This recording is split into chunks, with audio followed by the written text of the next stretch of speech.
wouldn't be God to me. He has to keep His word. I believe, and He will do it, and I know He will. Now, then, that night, Ce soir-là, quand nous sommes arrivés à la maison, je suis allé au lit. Ma femme pleurait, elle a dit, « Billy, j'ai bien peur que tu fasses une erreur. » Elle a dit, « Tu sais, j'aimerais que tu restes à la maison avec les enfants et moi. » Il a dit, « Bill, regarde ce que cela a produit. Cela a déclenché un réveil mondial. Alors, je ne vois pas pourquoi Dieu te ferait quitter le champ de mission. » Et j'ai dit, « Eh bien, je lui ai promis. » Il a dit, « Mais il ne t'a jamais dit ça. » J'ai dit, « Mais je lui ai promis. » Tu vois, c'est ça. Je lui ai promis. Je vais tenir ma parole envers lui. Si je tiens ma parole envers mes frères, alors bien sûr que je voudrais tenir ma parole envers mon Sauveur. Donc, je me suis couché. Et j'ai très bien dormi cette nuit-là. Le lendemain matin, vers 6 heures, nous nous sommes réveillés. Et j'allais sortir du lit. Elle était de l'autre côté. Je me frottais le visage comme ceci. J'ai dit, bon, aujourd'hui, je vais appeler à la compagnie de service public pour leur demander si je peux avoir mon ancien emploi. Et j'ai dit, s'ils ne me redonnent pas mon emploi, M. Wood est entrepreneur, alors je l'accompagnerai, lui et moi, nous irons démolir des bâtiments ou quelque chose comme ça. Il faut que je travaille. Il faut que j'aille travailler. En effet, puisqu'il me faut régler cette somme d'argent, j'ai une dette de 15 000 $. J'ai dit alors, qu'est-ce que je peux faire? Il faut que je rembourse ça. Ils ont beau y avoir prêté leur appui financier, il faut que je rembourse. C'est vrai.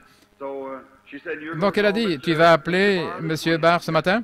J'ai dit oui, je vais l'appeler et lui demander si je peux revoir mon emploi. Si cet emploi-là, c'est quelqu'un d'autre qui l'occupe maintenant et qu'on ne peut pas lui donner un meilleur emploi, j'ai dit, dans ce cas, je vais simplement accompagner Frère Wood et nous construirons des bâtiments ou quelque chose comme ça et je l'assisterai. Donc j'ai dit, si je quitte le champ de mission, il devra forcément le quitter aussi, alors il pourra recommencer à prendre des contrats et nous pourrons travailler. Elle a dit, « Eh bien, j'espère bien que tu parles en connaissance de cause, Bill. » Eh bien, et j'ai regardé, quelque chose s'approchait, descendait du plafond. Oh, c'est peut-être que je ne peux pas vous demander de comprendre ces choses, mais ça, c'est quelque chose. Quand nous nous retrouverons face à face avec Jésus sur la parole,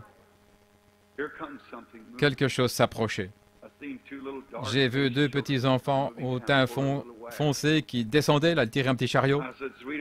Et j'ai dit, chérie, regarde ici ce qui vient. J'étais déjà parti. Elle a dit, de quoi parles-tu? Je l'entendais, mais je ne pouvais pas lui répondre. Et ces petits-enfants s'avançaient vers moi, ces petits aux cheveux un peu longs, aux yeux noirs, sombres, au teint brun, ils marchaient vers moi.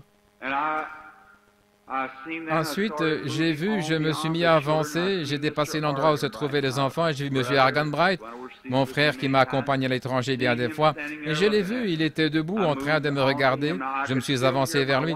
J'entendais encore ma femme qui se déplaçait dans la chambre. Je vais le dire ainsi pour que vous compreniez. Ce ne sont peut-être pas les bons mots, mais c'est pour que vous me compreniez. Cette dimension-là dans laquelle je m'étais trouvé, voilà que maintenant j'étais passé dans une autre dimension.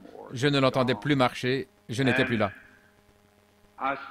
J'ai vu M. Arganbright, il était comme d'habitude avec sa petite manière bien particulière, sa tête comme ça, et il esquisse un petit sourire en me regardant, il a dit, « Frère Branham, nous avons distribué des cartes partout,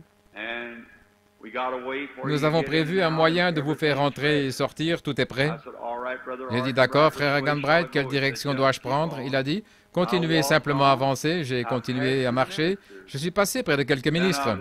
Puis je me suis rendu un peu plus loin, je me suis retrouvé dans une vaste enceinte circulaire où il y avait toutes sortes de, semble-t-il, des milliers de places assises. Et juste à ce moment-là, j'ai entendu quelqu'un dire, « La réunion est terminée. » Eh bien, j'ai dit, « Qui a terminé la réunion? Comment se fait-il qu'on ait terminé la réunion? » Et je discutais, j'ai dit, pourquoi est-ce que c'est terminé? Qu'est-ce qui s'est passé? Et il pleuvait. Quelque chose m'a dit, par ceci tu sauras. Et j'ai dit, eh bien, et puis je suis entré encore plus profondément dans la vision. Et à ce moment-là, j'étais avec, vous savez, une petite chaussure de bébé d'un enfant d'environ 1 an. Vous savez, avec les tout petits œillets, pas une petite bottine, mais une chaussure. Et je tenais un cordon, j'essayais d'introduire dans ce petit trou d'un huitième de 3 mm dans cet œillet un cordon d'environ 1 cm. Je travaillais avec ardeur, j'essayais de pousser ce cordon d'1 cm dans un œillet de 3 mm. Et j'abîmais tous les brins du cordon en essayant de le passer là-dedans comme ça. Et ça ne voulait pas passer, le bout du cordon était tout abîmé. Alors juste à ce moment-là, j'ai entendu quelqu'un dire derrière moi, « Tu ne comprends donc pas que tu ne peux pas enseigner des choses surnaturelles à des bébés ?» J'ai regardé autour de moi et c'était derrière moi. Et j'ai reconnu cette voix. Il a dit, « Tu utilises le mauvais bout du cordon. » Et j'ai abaissé le regard vers le bout de ce cordon qui était par terre. Il y avait un tas de cordons et il se terminait en pointe un bout de 3 mm, ce qui lui permettait de passer par le trou. Et j'ai dit, je comprends. Au moment où j'ai tendu le bras pour ramasser le cordon, j'ai été emporté de nouveau. Maintenant, notez bien ceci. Regardez bien la chose s'accomplir. Au moment où j'allais me pencher pour prendre ça, voilà, j'étais parti de nouveau. Puis, quand je suis revenu à moi, j'étais debout près d'un beau lac semblable au lac que vous avez ici, l'été, très joli et verdoyant. Et il y avait des pêcheurs de tous côtés sur le lac, et ils pêchaient, mais ils attrapaient des petits poissons. J'ai regardé au loin dans ce lac, et il y avait de belles grosses truites arc-en-ciel, et j'ai dit, je sais que ceci est une vision, mais ces truites, je ne comprends pas. Mais j'ai dit, tu sais, au fond de mon cœur, je crois que je pourrais les attraper. Alors j'ai ramassé le cordon, mais au lieu d'un cordon, c'était une canne à pêche. Et juste à ce moment-là, celui qui était derrière moi a dit, « Maintenant, je vais t'apprendre à pêcher, comment les attraper. » Et il a dit, « Attache l'appât, et j'ai fixé l'appât. » Il a dit, « Maintenant, lance très loin. » Maintenant, écoutez bien. Très loin dans l'eau profonde. Et il a dit, « Quand tu l'auras fait, alors, laisse d'abord l'appât descendre vers le fond. » Ensuite, il a dit, « Ramène-le lentement. » Ça, c'est vraiment une technique de pêcheur. Alors, il a dit, « À ce moment-là, tu vas sentir quelques mordillements, mais ne dis à personne ce que tu es en train de faire. Garde ça pour toi. » Et il a dit, puis quand tu sentiras que ça mordit de nouveau, il a dit, tire juste un petit peu, mais pas trop fort. Il a dit, alors ça va l'éloigner des petits poissons, et quand ceux-ci vont se disperser, c'est ce qui va attirer l'attention des gros poissons et ils vont mordre. Et il a dit, c'est comme ça que tu vas les attraper. Il a dit ensuite, quand ils mordront la 3e fois, tire ton hameçon d'un coup sec pour la prise. Je comprends, il a dit, mais tiens-toi tranquille, n'en parle à personne, tiens-toi tranquille. Et j'ai dit, d'accord, j'avais l'appât dans ma main, et tous ces pêcheurs, ils ont trouvé que c'était des ministres. Et ils sont tous venus vers moi en disant, frère Branham, je sais que vous savez attraper des poissons, naturellement, là je me sentais vraiment bien. Et j'ai dit, oh oui, moi je suis un pêcheur, je sais attraper des poissons. Et j'ai dit, bon, voici comment il faut faire. Et j'ai dit, il faut lancer très loin. Et j'ai lancé très loin dans l'eau profonde. Et j'ai dit, bon, les petits poissons, c'est bien, frère, mais nous voulons attraper les gros aussi. Et j'ai dit, vous voyez quand elle descend vers le fond, maintenant vous voyez ça, à peu près l'endroit où il faut. Maintenant, vous voyez, ce sont des petits poissons. Et j'ai dit, maintenant, quand ça se tend de nouveau, et j'ai tiré très brusquement, et j'ai complètement sorti l'appât de l'eau. Et à ce moment-là, j'avais attrapé un poisson. Mais je me suis demandé comment il avait fait pour avaler l'appât. C'est qu'on aurait dit que la peau était tendue sur l'appât. Il est à peu près la même taille que l'appât. Et je me suis dit, oh là là. Et juste à ce moment-là, celui qui m'avait parlé derrière moi est venu se placer devant moi. C'était lui, l'ange du Seigneur. Il avait les bras croisés. Il m'a regardé. Il a dit, exactement ce que je t'avais dit de ne pas faire. Et j'ai dit, oui, c'est vrai.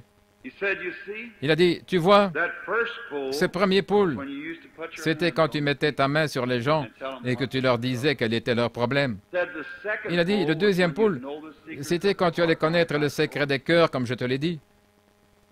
Et il a dit, au lieu de garder ça pour toi, tu as cherché à expliquer tout ça et à le dire aux gens. Et quand tu l'as fait, toi-même, tu en ignorais tout. Alors, comment aurais-tu pu l'expliquer? Et tu as provoqué tout un tas d'imitations charnelles. regarde ce que tu as fait. Et j'ai dit, Seigneur, je suis désolé. Oh, je suis vraiment désolé, je ne sais pas quoi faire. Et je tirais la ligne comme ceci. Et j'essayais de démêler ma ligne. Et il m'a regardé, il a dit, maintenant, il ne faut pas emmêler ta ligne en ces temps-ci. Je me suis dit, peut-être qu'il va me permettre d'essayer encore une fois. Et j'ai dit, je vais faire très attention. Et j'enroulais ma ligne. Et je voyais à ce qu'elle se remette bien en place. Et alors, quand il a dit ça, au même moment, j'ai senti que je m'élevais plus haut, très haut. Et quand on m'a déposé, là, j'étais sous une immense tente et je me trouvais au-dessus. Je n'avais jamais vu une tente pareille. Et je venais de faire un appel à l'hôtel, semble-t-il, en bas à l'hôtel. Et pendant que j'étais en bas, j'ai regardé et il y avait des centaines de gens debout autour de l'hôtel qui pleuraient parce qu'ils avaient accepté le Seigneur Jésus. Et ils pleuraient bruyamment. Et j'ai dit, oh, ça c'est beaucoup mieux. Et un monsieur très gentil s'est avancé vers l'estrade et il a dit, pendant que Frère Branham se repose pendant quelques instants, nous allons former la ligne de prière. Que toutes les personnes qui ont des cartes de prière à partir de tel numéro viennent se placer sur la droite.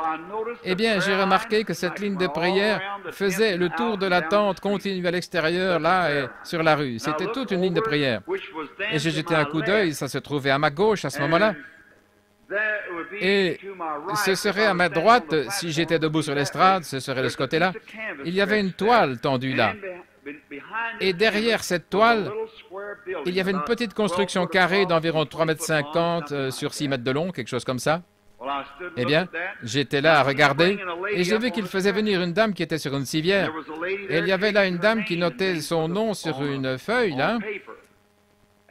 Et alors quelqu'un est venu la chercher et l'a fait passer à l'intérieur et l'homme qui venait après lui, il avait des béquilles.